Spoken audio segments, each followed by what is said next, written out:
live, y'all. It's day 4. Welcome, welcome, welcome, y'all. Welcome, welcome, welcome. Getting ready to go live over here on TikTok. Getting my screen set up. Getting ready to go live, y'all. We are day 4 of this 21-day challenge. So come on in, come on in, come on in. Let's see what today's topic is, y'all. See what today's topic is. It is. I didn't post it up on the screen, but I got it, y'all. I got it. I got it. I got it. I got it. I got it. I got it. Today's topic. Hold on, y'all. I'm trying to get this ready over here. Day 4 of 21-day challenge. Visibility challenge. At that, you are your brand. Just in case you didn't know that, you are a representation of your brand.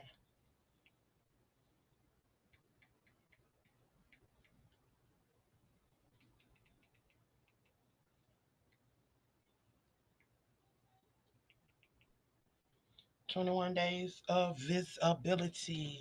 We are day 4, y'all. We are day 4. We are day 4. Get ready to go live over here on Facebook, TikTok, Twitch, and YouTube, y'all. So let me get my stuff together right here real quick, y'all. Real quick, real quick, real quick, real quick, real quick. So I gotta get myself together. Let me pull up my content for today, y'all. Let me pull up my content for today. Trying to find my hold on. Y'all know I have to use my other computer when I can't get to find what I need. So let's get back over here. Get that pulled back up. Let me get my computer set up. I won't be able to see you guys if y'all come up because I'm gonna have to use the screen. So let me get going, y'all.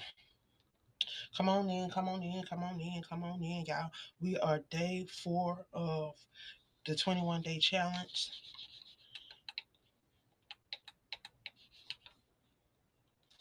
Let me see what's going on. I don't know what is going on. But you know what? I don't even feel like fooling with this right now. I don't even feel like fooling with that right now, y'all. Computer ain't want to act right. Now it's want to come up. So y'all, this is what we deal with when we dealing with this. What's the name? We just keep it real. We just keep it real. We just be keeping it real.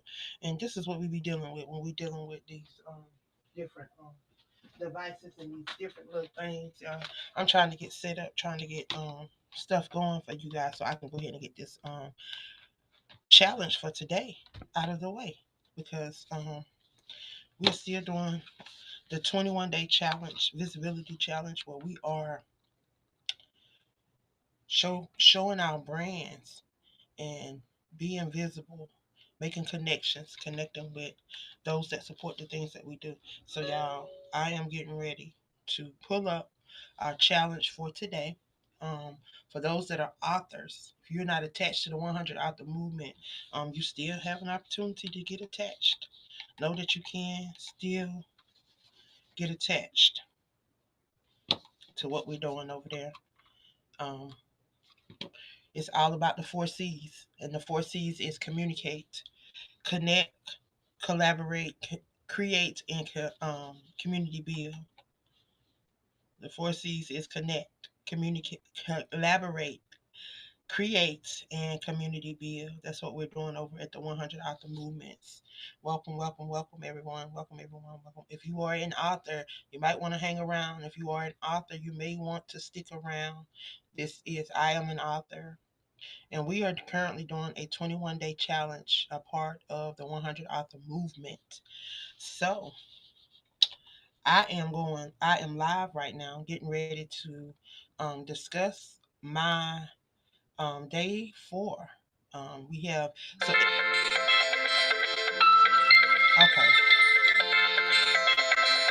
I have to take this call.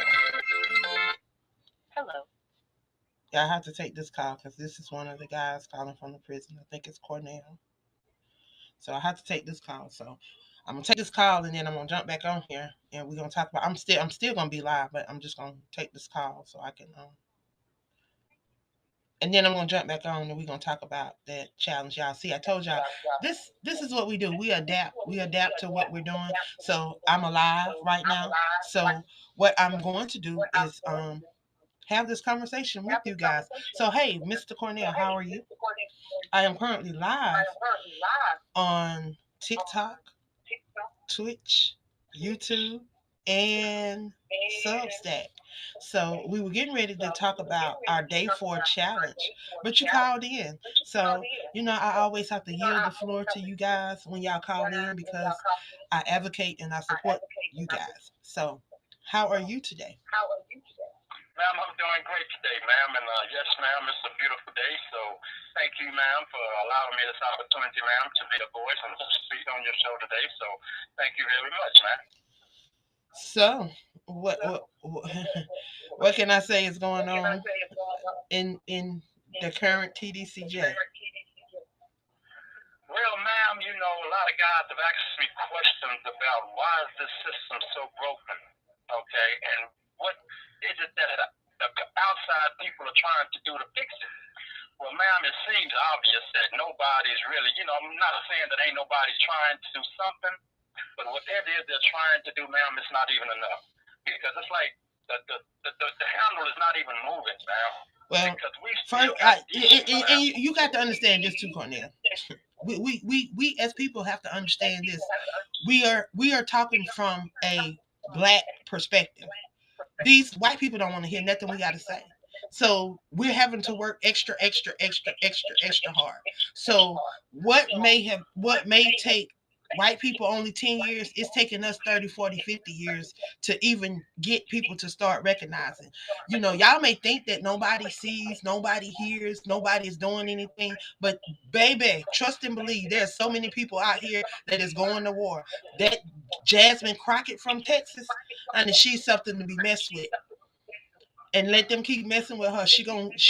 I'm voting for her.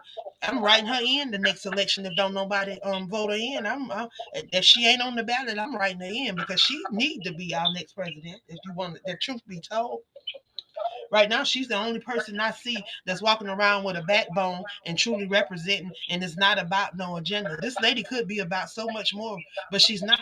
She's truly showing that she's about her people. And if we had 1,000 more of her, we probably could be really seeing a change. But it's going to take all of us, and it's going to take us doing something and not just talking. I mean, we can write people all day and we can run for office and we can get in these offices and we can sit there, but we're going to have to do the work. And it starts with And you're us. right. And you're right, ma'am. See, I remember the times when you started following her, when she made a statement that her constituents in Austin or in the capital was not doing nothing. That they act like they didn't understand the process.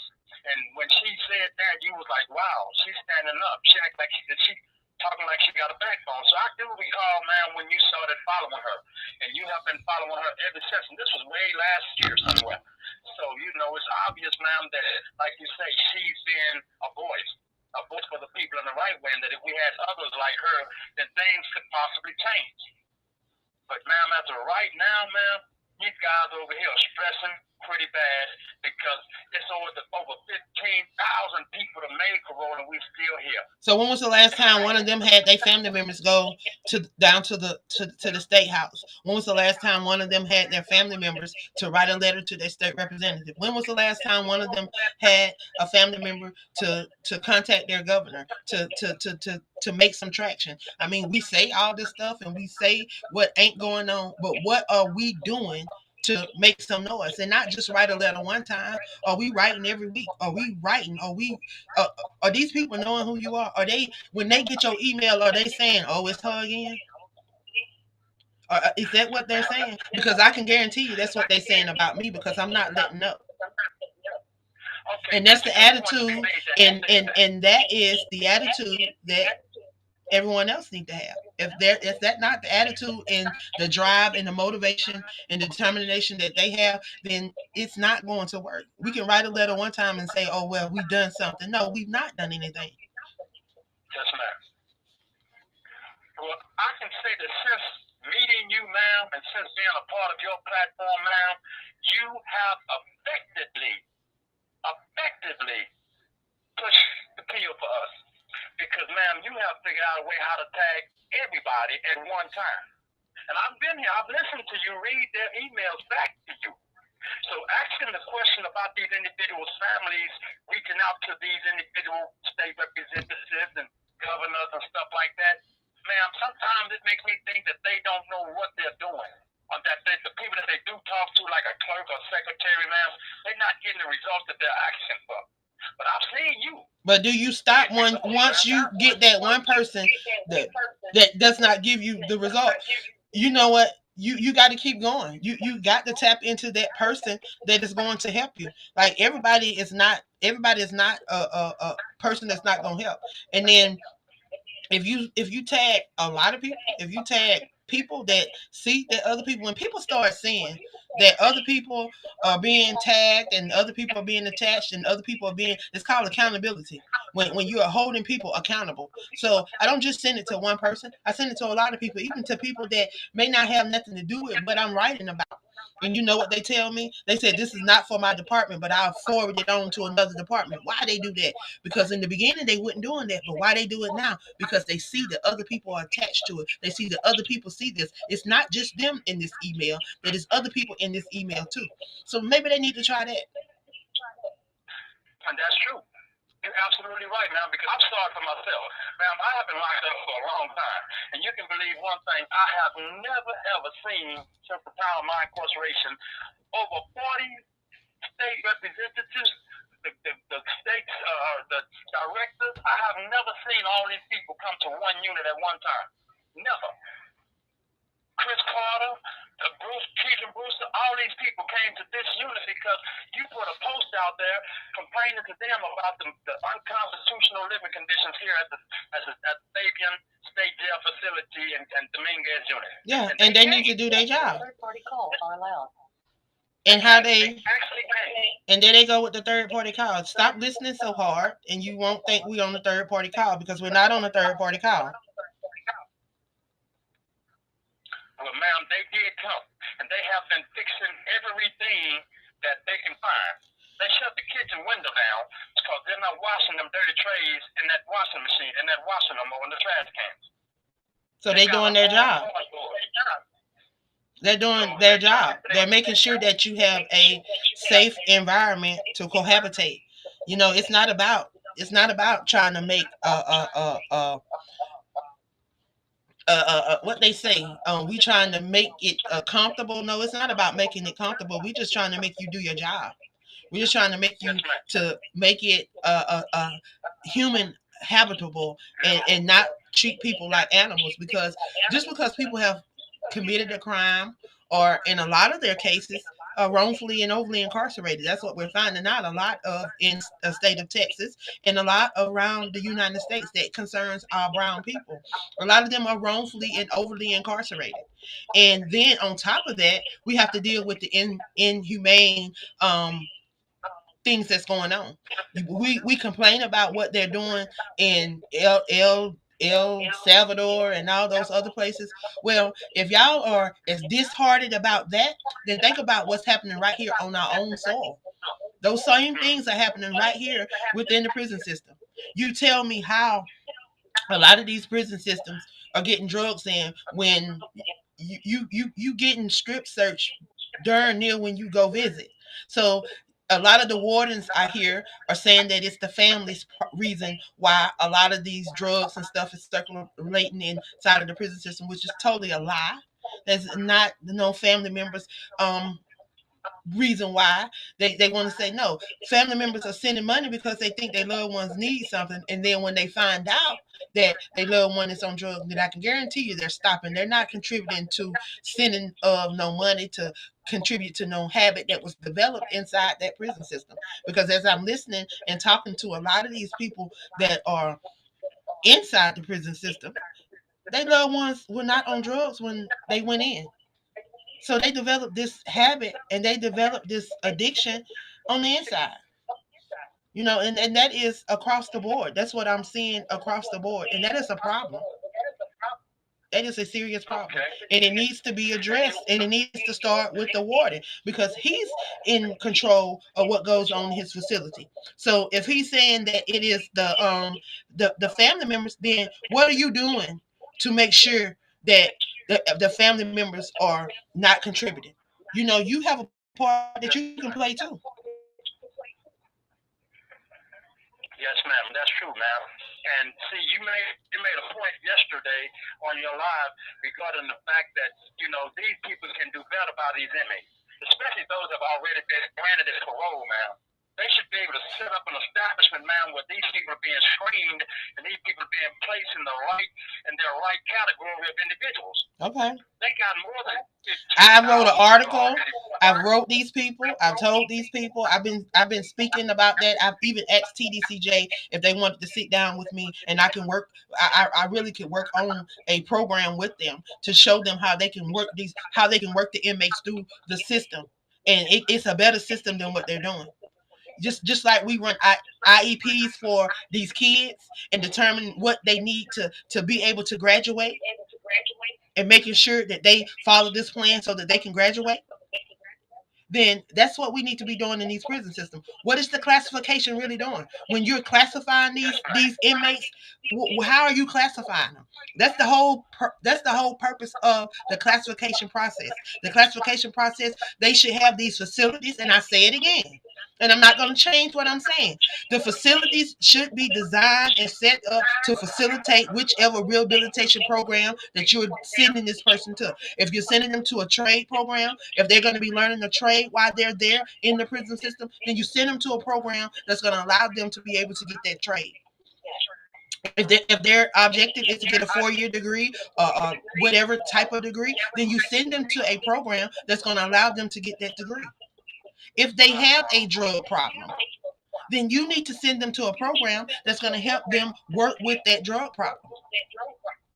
So that when they come back out, when they go through this process, while they're being rehabilitated, they're truly being rehabilitated and not just pushed through. And that's what's happening. So when you got a process in plan ahead of time, then you can adjust and adapt to situations as they come up. But when you go in with no plan, you gonna have what you have there in TDCJ because they don't have a plan. They making stuff up as they go. And we see this because we see it as things are playing out. We see the programs that they do have in place in certain other places, and they are working.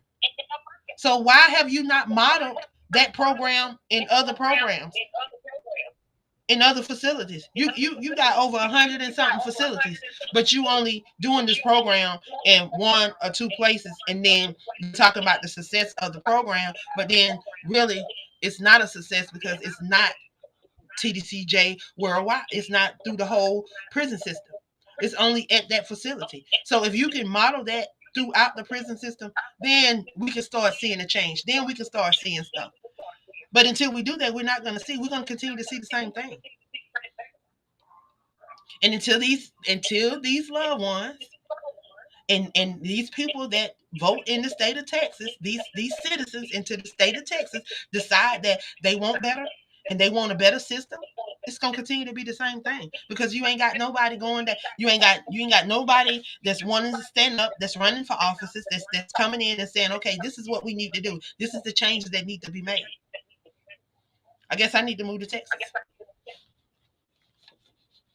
Well, ma'am, you're absolutely correct on a lot of that, ma'am. And like right now, Miss Elma Allen, these people are pushing bills right now, asking for information on classes and programs, but they're not coming over here looking at this stuff for themselves to see what the problem is. Okay, can I get some people to tag Alma Allen? Can I get some people to tag Alma Allen and ask Alma Allen? If you are in Texas, please tag Alma Allen and ask her why she's not doing her job.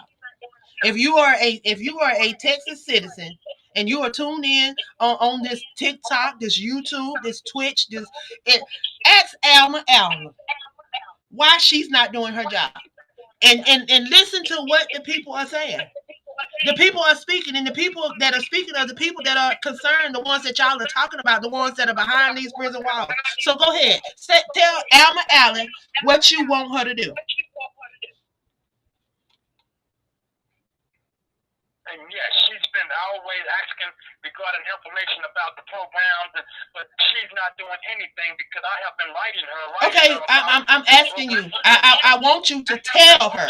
We don't want to talk about what we have done. We want to talk about what we need her to do. So tell her today, live on air, what you need Alma Allen, Representative Alma Allen, to do. Okay, thank you very much, ma'am. My name is Cornell Drummer. I'm a Texas prison inmate of 35 years, head the state jail felony Dominguez unit, the rehabilitation FI6 program.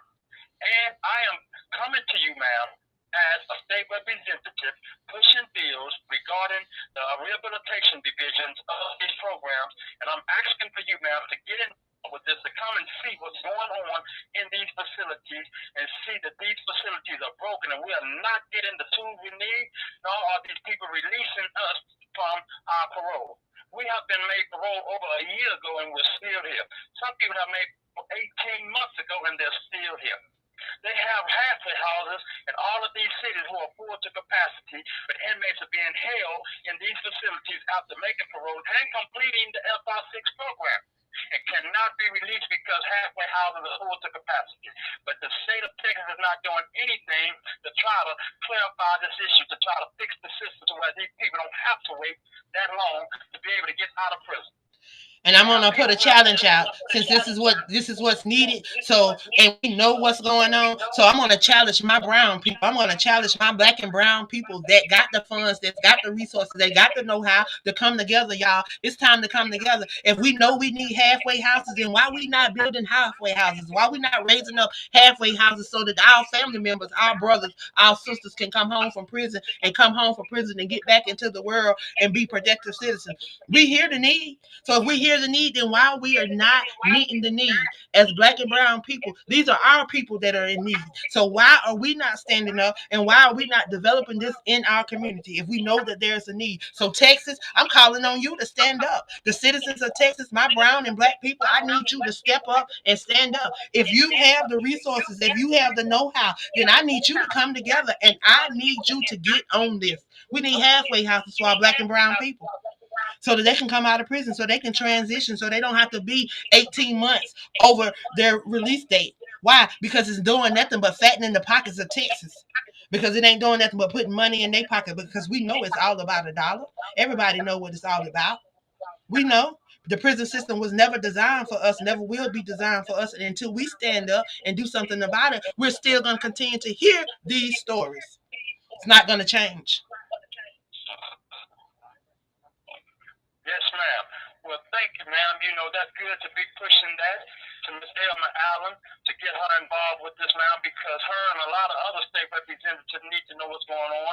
They need to come and see for themselves that this is broken and that they need to contact the parole board and have them to do better by making sure that these people have a release date immediately upon their completion of the program. They got one guy over here, he's in two programs by the parole board. FI3 and FI6. So they double bill and getting money from him from FI6 and money from him from FI3. This is not right. Well, I got your co-host. I got your co-host on. Co-host is on thoughts because she just tagged Alma Allen. So we got Alma Allen tagged in this post. So go ahead. Go ahead. Go ahead, Shanette. You know, that it's this subject. You know, this one is very close to my heart, and we're not playing about our men of color over there in Texas or all over the world. You know, for Period. African Americans to be 13% of the population, we have 37% of our color men, women are in prison. Being that Texas is the number one state that house all of them, United States is the highest country that convict men and women of color wrongfully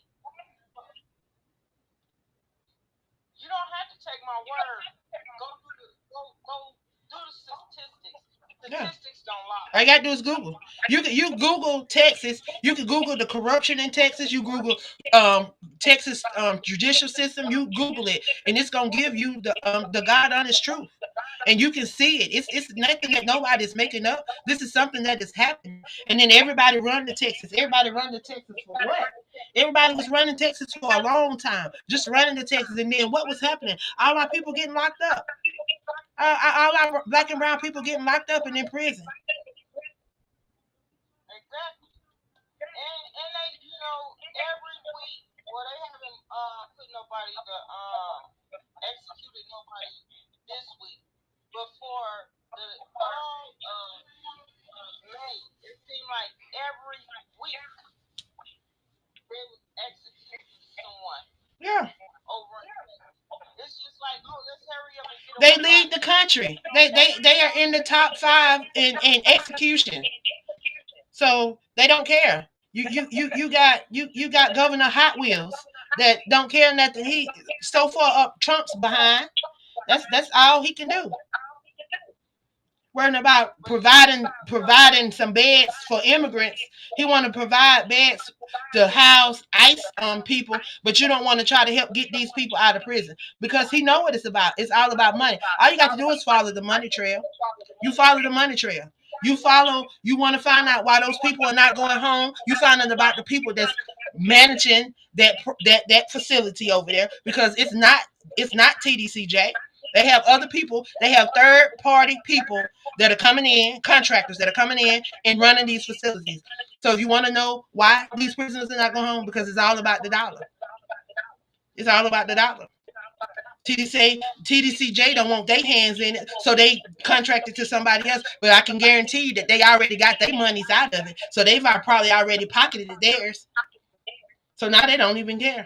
You can tell because if you look at the facility and what was going on in the facility, it's too much was going on over there. These people had one toilet, one shower for 58 people. You flushed the toilet and feces was coming up, running all over the floor. That is unhumane. You don't even animals shouldn't even be treated like that. A lot of us in America treat our animals better than we treat those people that are incarcerated. Because I'm gonna tell you, Angel back there, my mama baby, that baby is spoiled and gets so her cage ain't dirty. Yeah, she get fed, and when she barks, she get to go out. It ain't no unsanitary stuff. So if we can treat animals like royalty, then why can't we treat our humans like they are humans and not like animals? That's all we asking, and to give them the right tools and the right things that they can have to transition back into this world. All they ask is for a chance. A lot of you guys that are out here on the outside, if the truth be told, a lot of you guys need to be behind the prison wall, but you didn't get caught. Yes, ma'am. Well, here's a guy who's completed the program. His name is Mr. Holiday. He's a good friend of Mrs. Shanetta. Let's talk about it. And he would like to speak and say and tell y'all that he completed the program and tell y'all what his problem is and why he can't get out of prison. His All name right. is Mr. Holiday. Hello? Oh, I what's just going on? completed the program about 4 days ago. And there's 30 people on the whole Dominguez unit and I already completed the program, but we still sitting here and holding up bed space. So people in Huntsville and the clarification workers say they're saying that they got phases to go through, and that's bull cone. You know what I'm saying? They just try got us sitting over here holding bed spaces. I'm sitting waiting. My paperwork I already been sent through on an email saying successfully completed, but they fail to still set us. They wait like a month or two before we get a date. And it's hard for me to get a date because I'm still stuck on the Dominguez unit instead of not in my release unit where I'm getting release from, which is the Pam Linsky State Jail. So I'm trying to figure out why is it so long for me to sit here and wait on the date. And I don't understand. I don't understand. Okay, so do they not have a program at the facility that you are supposed to be released from? They got one over there. So why didn't they send you to the facility that you're supposed to be released from to complete your program so that you wouldn't have to go through that? so that you will already be at your facility. And once you complete the program, they can go on and transition you out. See, that's the issue that I have. And that's what I've been telling from the beginning. Every time I write them, that's what I tell them. This is something that needs to be taken care of when y'all come in during classification. And you wouldn't have these issues. Like, that's something that leadership need to address. That's a leadership issue. And that should be addressed during classification. It just and I say it again, just like we have EIPs for the kids in school, EPIs and all this stuff to track these kids that have issues in school, to make sure that they graduate and make sure that they're able to fulfill the needs to what they're supposed to do to graduate. That's the same thing that the prison system needs. Ain't nothing different. We're trying to get them through rehabilitation. So we need steps to getting them through rehabilitation. It's not going to change. Like, if you put these things in place, they work. If you work them, but see, people don't want to do their jobs, and we've seen that over and over inside of TDCJ. They don't want to do their jobs. So this is what's happening.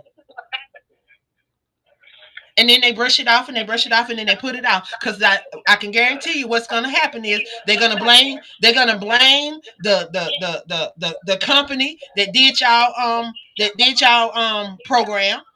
They're gonna be the reason why y'all was held up and all that, and it's gonna go back and forth.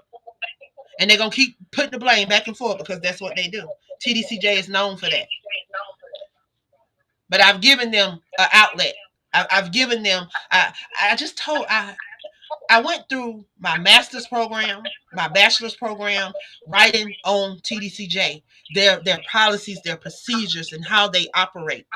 That is what I managed to grab a cum sum laude and this student of distinction on honor. So I must have did something right.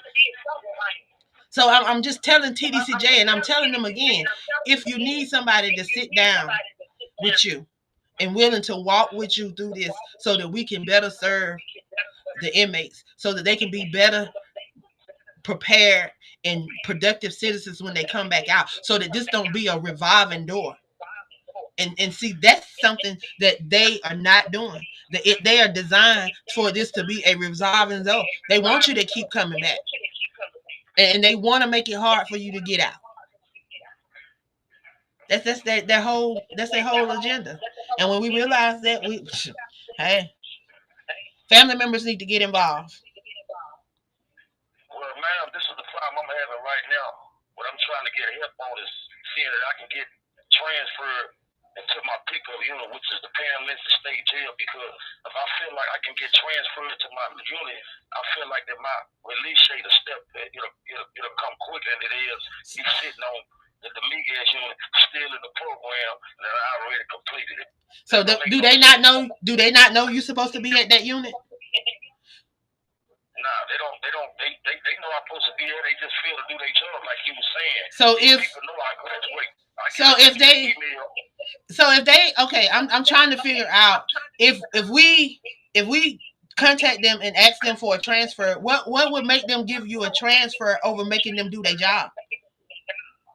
Because if they know you completed this program and that you're not supposed to be at that facility, that you're supposed to be at this other facility that we're asking for a transfer for, then what's gonna make them give you a transfer? That's what I'm trying to figure out. What's gonna make these people do other than their job? Because their job, you telling us that you're completed. So if you're completed, then why don't they just send you where you're supposed to go? Well, that's what I'm trying to get somebody to find out for me. They got to contact the RPD division and let them know why we got inmates sitting in this program over there that's successfully completed, and they've been waiting. Why we can't get them until they go home unit instead of sitting over there holding up bed space for somebody else that's trying to get into the program. You got people getting in the program 2 or 3 months late, and then y'all setting dates 2 or 3 months late. So then you got to wait to complete. So it's the system they got going on. So I'm asking for somebody to help me get to my unit. I'm getting released from. So he's putting in a plea, y'all. So can you tell the people who you are and how they can help? Because I'm gonna be honest. I have written a couple of letters. Thank you for using Securus. Goodbye.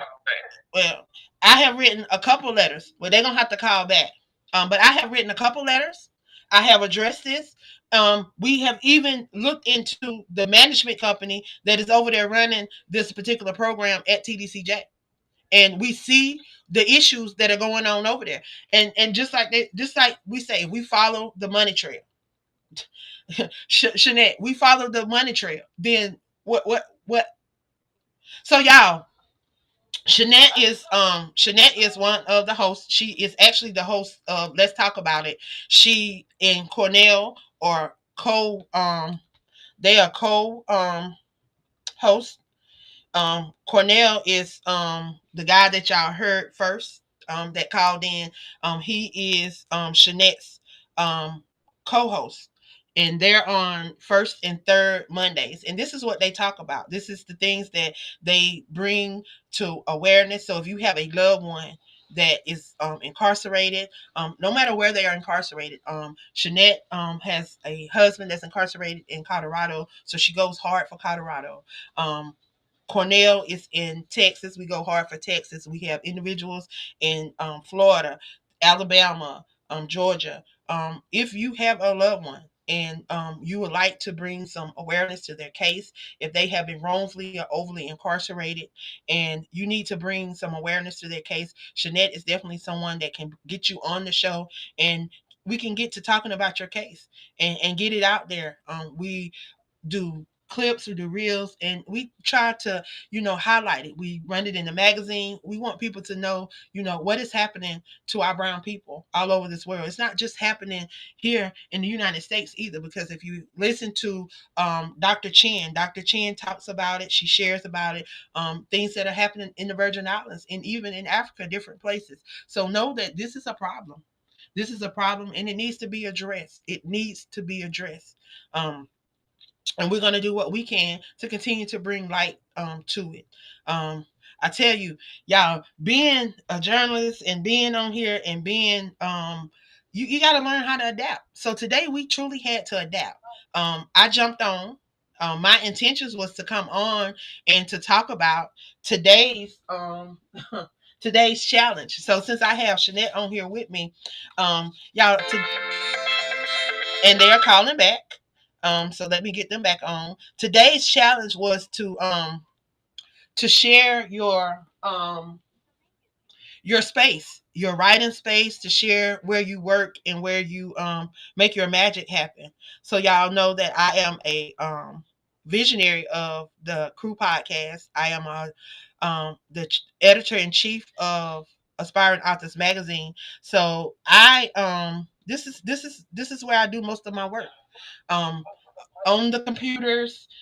This is what I do. So y'all have had a chance to actually see me at work, to see me doing a little bit of what I do. Maneuvering. This is what I do. So I had to adjust. So I'm set up. I'm standing up right now.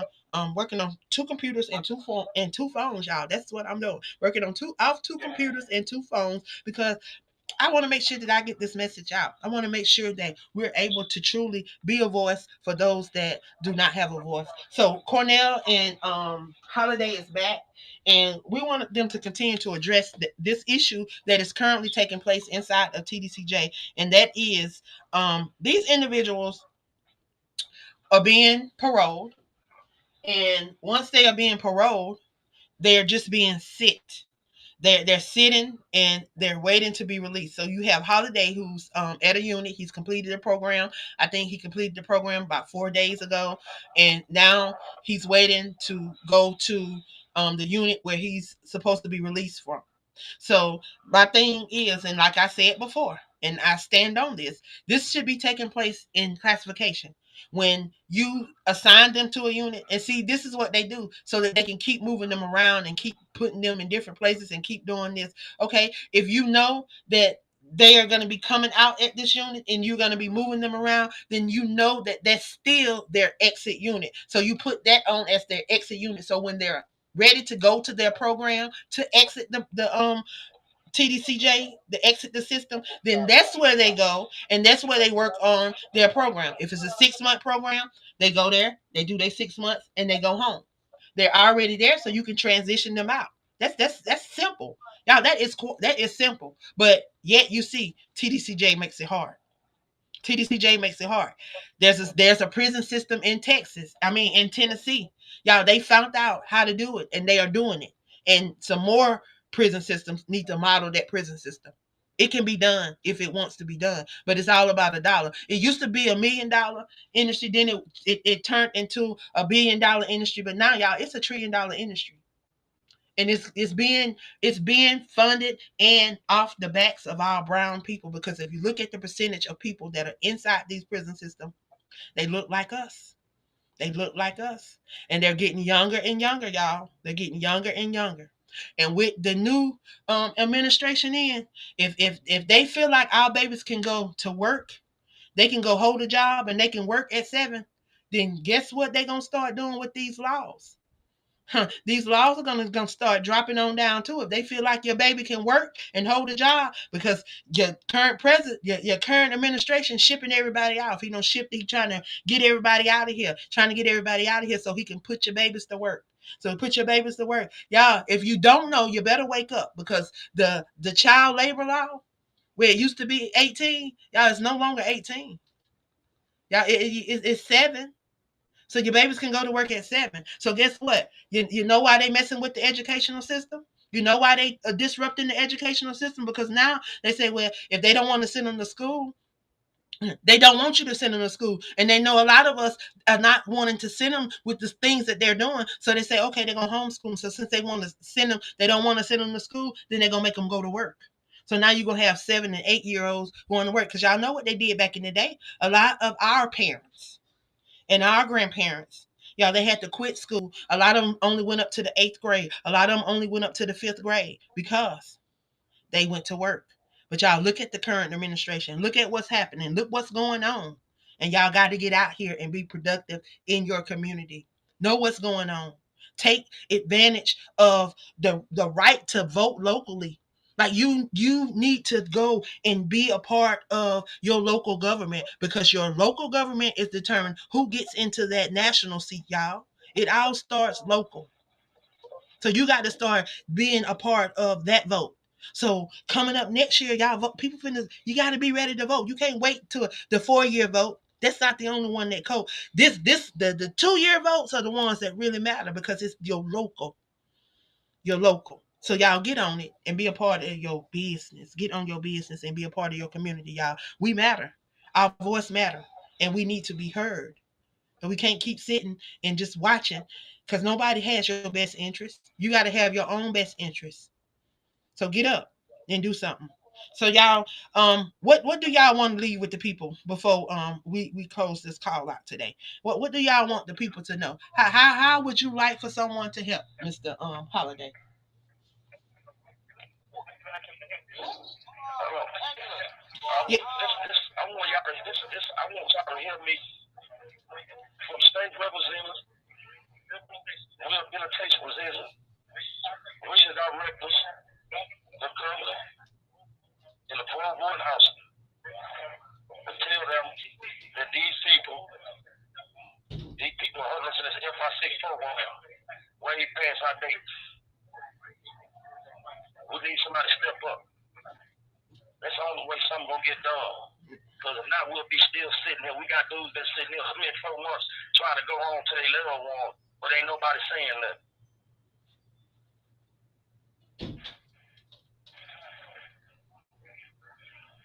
Right.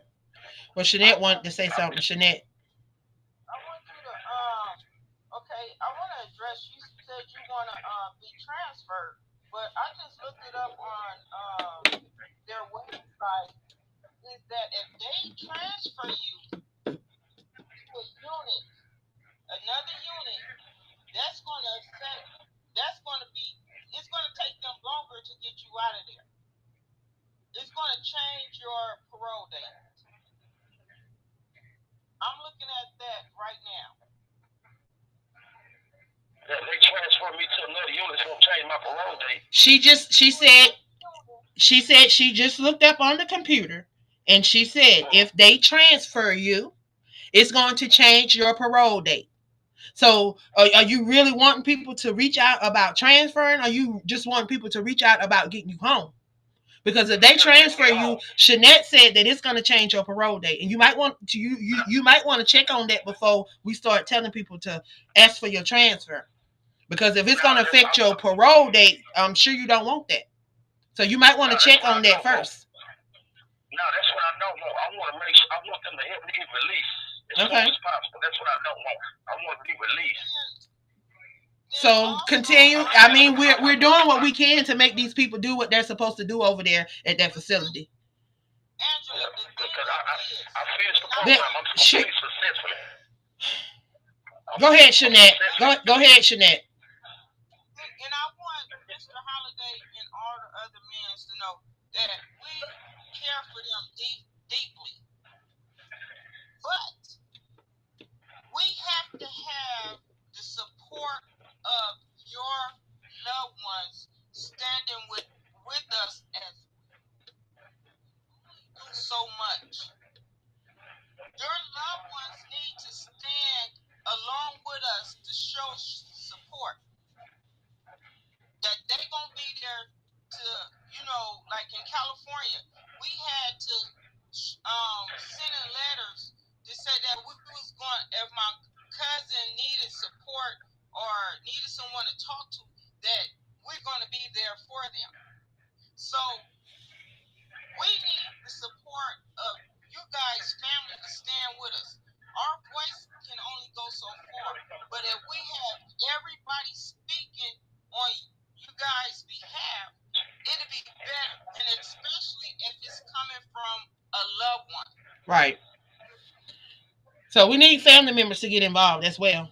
We need family members to get involved. If your family members can want to contact us and we can work out a plan of action, that's fine.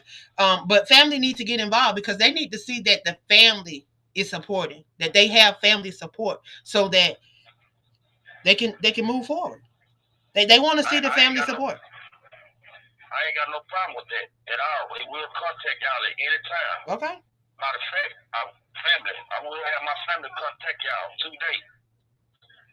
On the first thing in the morning, they will call y'all. That way y'all can talk and negotiate on what's going on around the system. Period. Not just me, everybody else that got loved ones, because it's starting to be stressful to all of us. So we're gonna connect y'all today. And I know that because my husband is in Colorado wrongfully for it's going to be 16 years in July,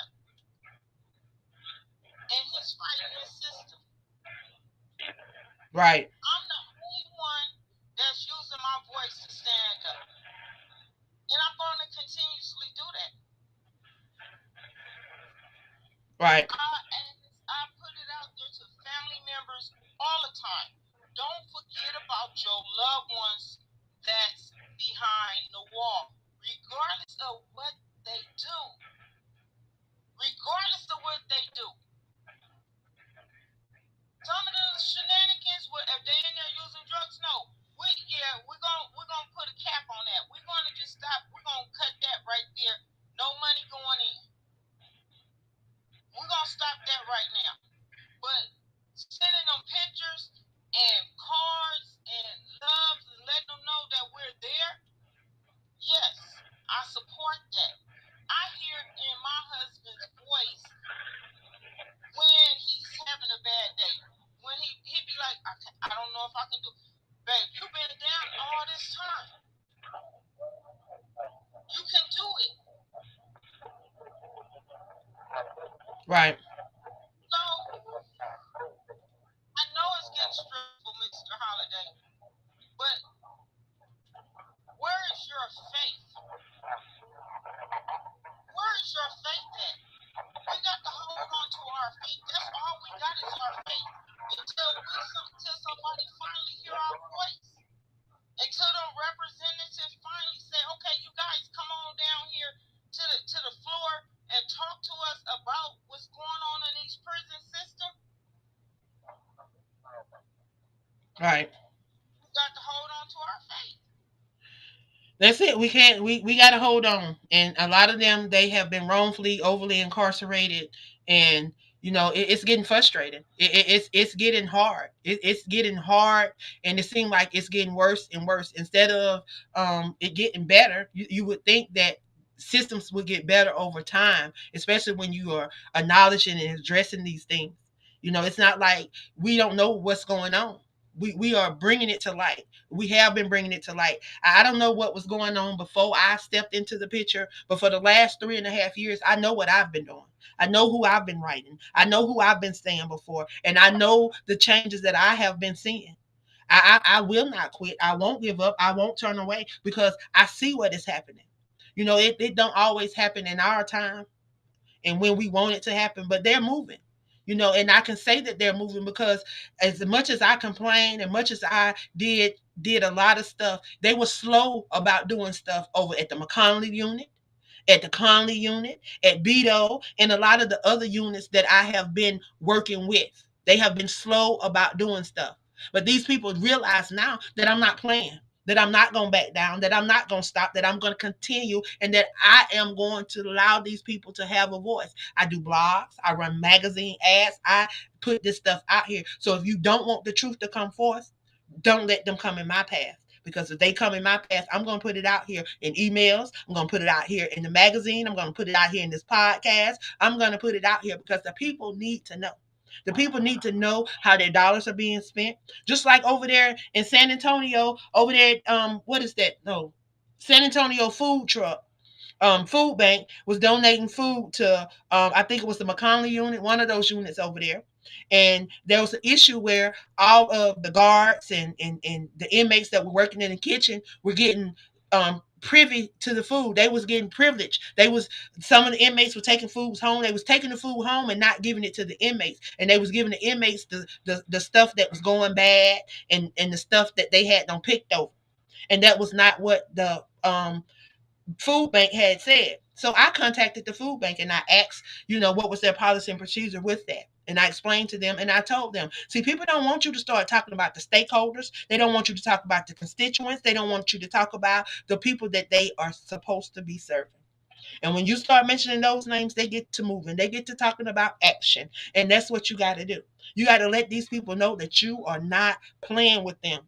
And if they don't want to do their job, they can be replaced because we vote. We Yes, vote ma'am. and we get these people out of there if they're not doing their job. So now all you got to do is go and write somebody. You got a loved one, write them about what's going on. Y'all hear what's going on in the state of Texas. It don't take a whole lot. Take 5 minutes, 10 minutes, and just write a letter. Let people know what is going on. Right. Because we can talk until we blue in the face and I can keep doing and we gonna keep it's the same thing. I mean, if you follow me and you come on these platforms and you hear you're probably saying, oh, y'all are saying the same thing over and over. It sounds like a repeated record. And it's gonna continue to sound like that until you do something about it.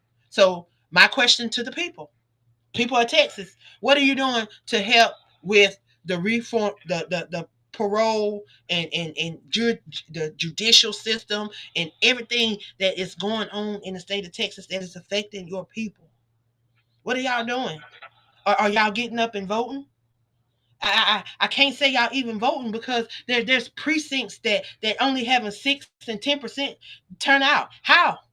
When you have a population of 30 and 40,000, how is only 6% turning out? That means ain't nobody going to vote. So if you're not voting, then you were a part of the 36% that did not vote, and Donald Trump only won by 31% of the votes. So more did not vote than allowed this man to win. So you right now, and we're not he not the real problem because this has been going on. We're not blaming him for the prison system problem. Well, I just had to throw him in about the problems of now, what's going on now. But as far as the prison system, this has been going on, y'all, and it was never designed for us. If you go back and you understand why the prison system was set up, then you know it was not designed for us. And what it was designed for, it was designed to keep slaves in prison if they ran away. So guess what? Now, what they're doing. Okay. Ma'am, can I say something? Say Here whatever. it is, ma'am. You are absolutely correct on that. They have now rented us out to the Management Training Corporation, which is a private facility. Okay? And now these people are getting a check off of us. The parole board is flooding. The parole board is flooding the Management Training Corporation, which is an AA management program or alcoholic anonymous program with FI6 inmates. Thousands of FI6 inmates a day are getting FI6 parole programs.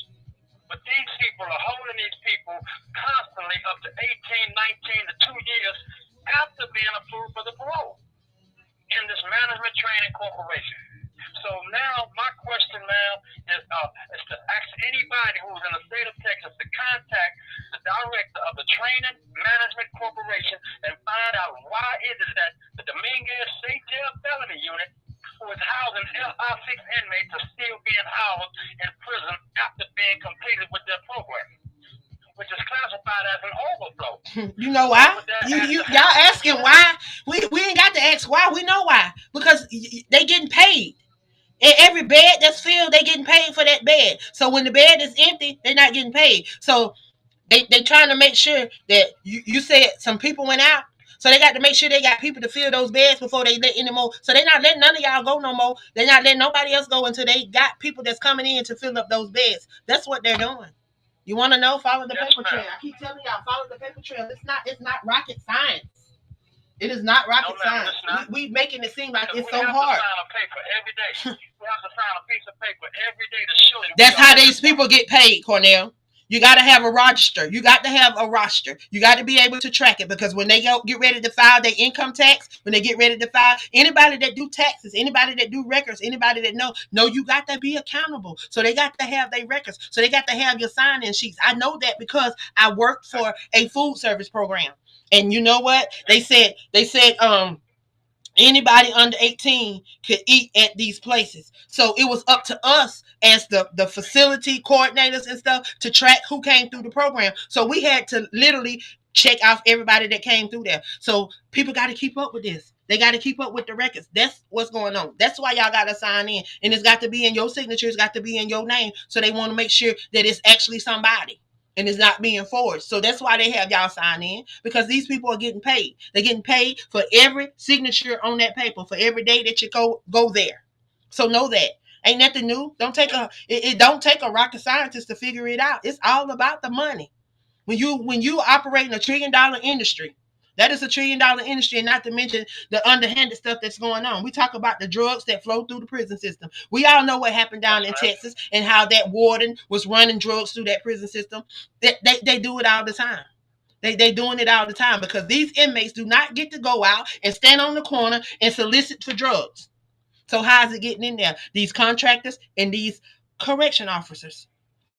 It's just point blank and simple. When they deal with that, then they can address that issue. They don't want to deal with it because they know that that's how these people are making money. They don't want to pay the correction officers what they should be paid. So this is how these people make money. We talk about these $20 phones that they go to the General Dollar and the Family Dollar and all these stores and pay $20 from, and then they will sneak them into the jails and give them to inmates, and they charge inmates 1,000, 1,500, 3,000, 500. That's how they make their money. Mm-hmm. We That's all how they make we their money. know that. We know that, and that's why they are not addressing this issue. And why? Because it's affecting too many of us black people, black and brown people. As long as it's affecting the black and brown people, they do not care. And as long as it's affecting us in a negative way. So now, what are we as black and brown people? What are we doing? What are we doing to address the issues within the prison system? I hear a lot of these podcasts. I'm one of them. But what are we doing? Are we contacting these people? Are we contacting the representatives? Are we making a stand? I've pretty much made my stand and going forth with it. So Texas, you'll see me. Well, yes, ma'am. Thank you very much, ma'am, for all that y'all do is advocating on our behalf because I have been here with y'all and I have seen the work that y'all have done. I've seen progress in the work that y'all have done, being a voice.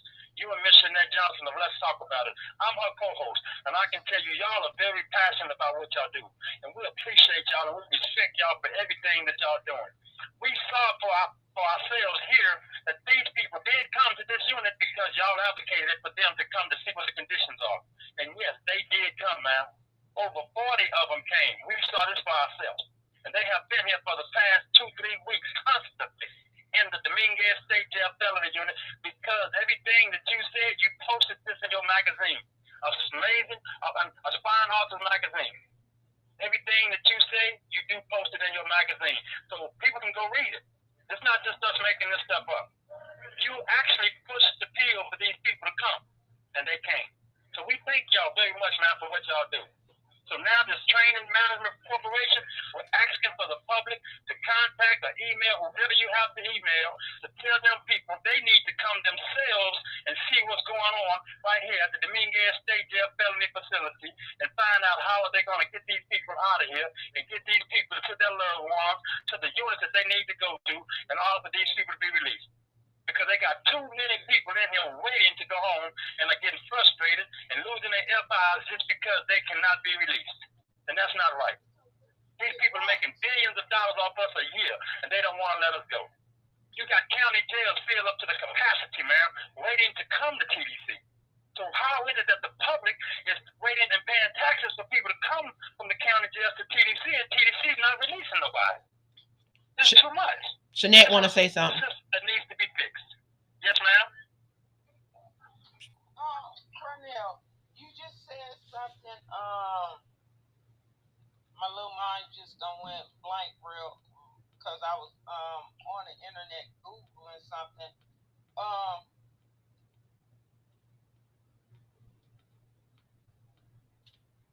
My heart really goes out to you guys that completed the program.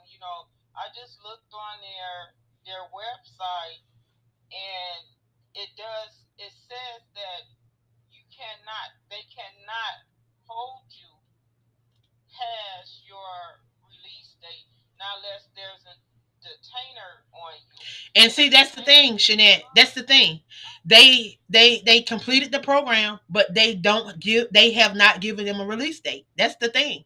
They when they send them to the program, their release date is whatever the program time is upon completion. They'll say 6 months. Go ahead, Cornell. Tell them. It's upon completion, and you're absolutely right, Miss Smith. It's upon completion, ma'am. And we have completed the program, but these guys are being held 4, 5, 6, 7 months after completion. Now, they don't have detainers. You're absolutely right. So Mrs. Chanette got a thing on her screen showing that you have to be held after. But what I was trying to explain what I was trying to explain is they don't have release dates, Chanette. So that's how they get around. That's how they get to do what they're doing is because they're not putting a release date in the system. They're putting it contingent to them completing the program. So they have to complete the program, and then they'll give them a release date. So we don't know when they will get a release date, even after they complete the program. So again, I go back to it should be done in classification when they come in. They should know every step of their process along the process. Don't care where it is facilitated at, but the process should still be the process. You can send them to whatever facility you want to, but the process should always be that process. And see now, now I remember what I was saying. I believe this is my belief.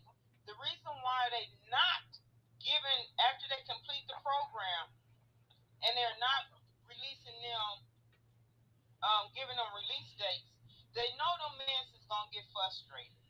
They know they gonna get in there and somebody gonna bump into them. Yeah, that's what they want. They want them if so now they know that they've completed this program. They know they're ready to go. They know they're ready. So now it's just about and I said that from the conditions of this facility. The condition of that facility was to break these people. Instead of helping these people transition back into the world and providing them with resources to help them transition back into the world, that facility over there was designed to break them. Because you're talking about living in third world conditions. You had one urinal that when you flush it, it bring stuff up out the flow, and it was flooding the flow. Everything was unhumane. You putting somebody in this situation that's getting ready to come back home. You're not preparing them to transition to the real world. But you got facilities that have big 72-inch TVs mounted on their walls. But you're not showing these people how to use the current electronics, because remind you, some of these people been incarcerated for 20, 30, 40 years. So you've taken most of their youth away from them. So the world has evolved. You talk about technology. Technology has evolved since these people been in prison. A lot of these people don't know how to use no cell phone. They, thank God, they know how to use tablets, because they start giving them tablets within the prison system. But they don't know how to use cell phones. They don't know how to use a lot of this technology. So why are you not teaching them in the transition phase of the programs how to transition and be a part of the world, so that they don't come back? Because that's not what they want. They want you to be a revolving door, because they figured out how they can make millions. They've figured out how they can make trillions, because y'all, there's companies, and a lot of us support these companies that are making money off of these people in prison. McDonald's, you got, and not only that, it's a whole nother story and show, and we ain't gonna get into it today. But we can go over to Alabama, and we can talk about how these people was transporting um inmates to work real jobs beside real workers, and paying them nothing. But then they were getting paid as if they was workers, but they was not getting the money. The actual prison was getting the money. Yeah, it's an actual big time lawsuit in Alabama. And not only that, they was letting inmates drive other inmates. Like they was letting these people go out like they was real. Yeah, we have a case right now. An inmate was driving another inmate, lost control of the car, and inmates got hurt. Yeah, this is what's going on, and it's going on in the state of Alabama. That's happening in Alabama. So, question: this is what's happening all over the United States, y'all. It's not just the isolated incident that's happening in Texas. Y'all, this is happening. And why is it happening to our people? This is happening to our people because why? They want to keep us down. They want to keep us in bondage. But y'all, we got to come together. We got to stand together, and we got to fight against this judicial system. So if you're in the state of Texas, y'all, we're asking you to stand up, speak out, and to help these people that are being overly incarcerated. Once they have completed these programs, transition these people back into the real world so that they can be productive citizens. So you don't have to keep footing this bill, because we're paying, our taxpayer dollars are going to the housing of these inmates. And that is one of the reasons why I stay on it like that. Because if we got to pay for it. But don't forget, we're going to talk about this on July the 15th on Let's Talk About It too. So remember, let's talk about it, and the Crew Podcast and the Free Texas Campaign, we're going to do what we're supposed to do and be a voice and advocate. So thank y'all, man, for having me on, okay? Bye.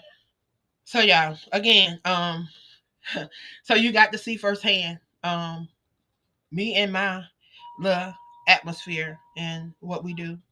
So this is me behind the scenes, really. This is how I maneuver and operate and do the things that I do.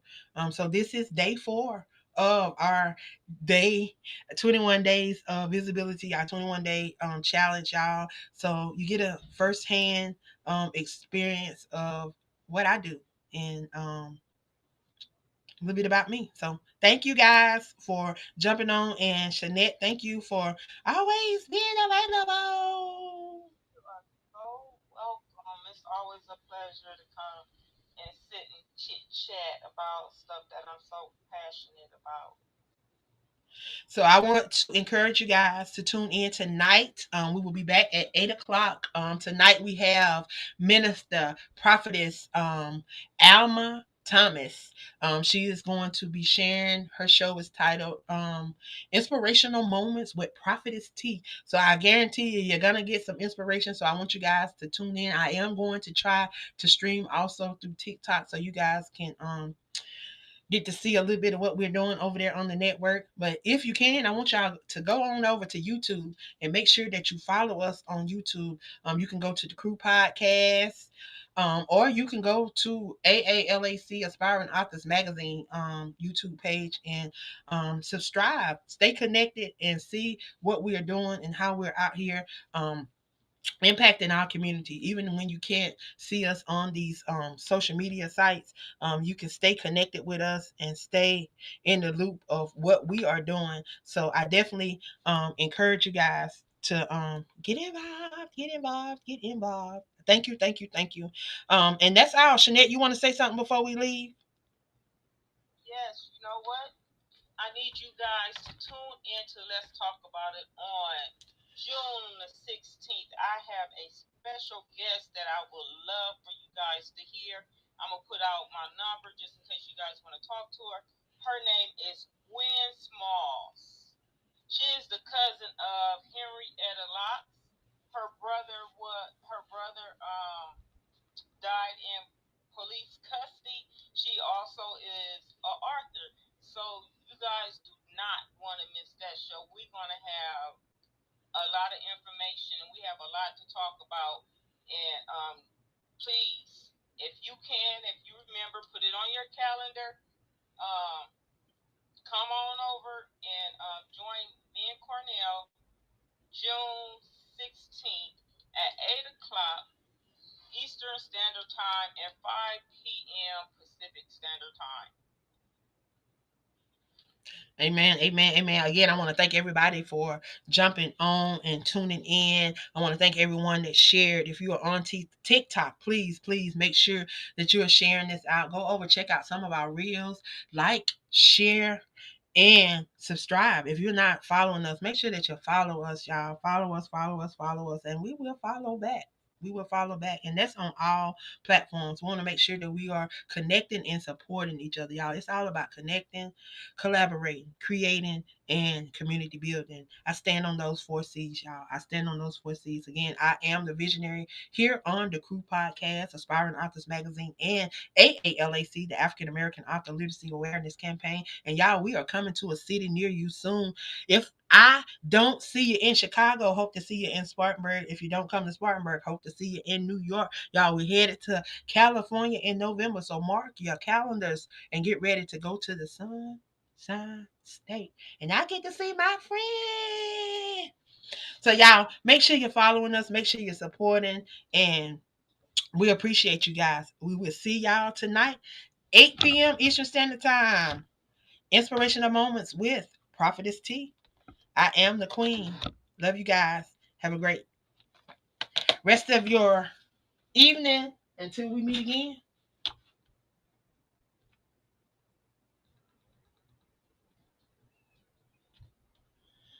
Angel in there whining.